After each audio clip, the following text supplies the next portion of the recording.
Ever wonder how a single gunshot in Sarajevo could plunge the entire world into a devastating war? It's like a massive forest fire.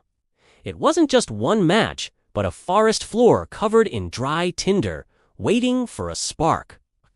The early 20th century was exactly that, a tinderbox of tension.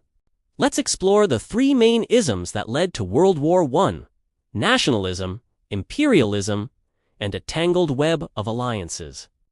First up, nationalism. Think of it as intense pride in your country, but with a dangerous edge. All across Europe, people felt an overwhelming loyalty to their own nation, their culture, and their people. In places like the Balkans, ethnic groups like the Serbs wanted their own independent nations, free from the rule of large, multi-ethnic empires like Austria-Hungary. This created a powder keg of resentment. Meanwhile, major powers like Germany, France, and Britain were bursting with national pride, each convinced of their own superiority and ready to prove it on the battlefield. This wasn't just patriotism, okay?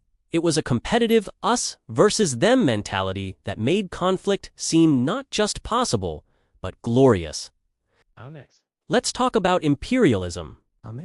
This was the mad dash for colonies and global power. European nations were scrambling to control territories in Africa and Asia, hungry for resources, new markets, and strategic advantages.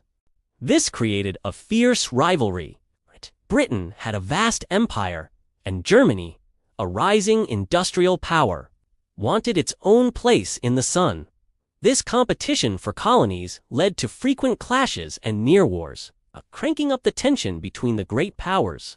Every piece of land became a point of contention, another reason to distrust and compete with each other.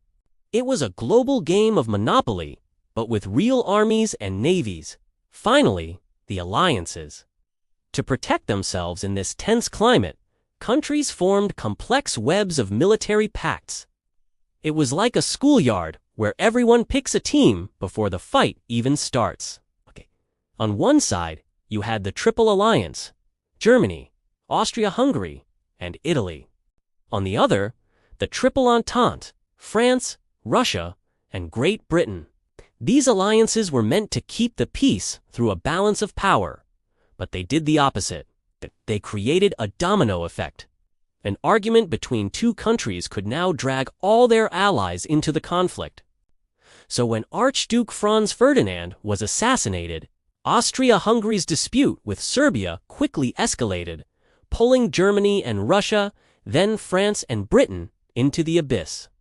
So, nationalism provided the passion, imperialism fueled the rivalry, and the alliance system ensured that once a fight started, everyone had to join in. It was this perfect storm of factors that turned a regional crisis into the Great War. Thanks so much for watching. If you found this interesting, please hit that like button and subscribe for more deep dives into history. See you next time.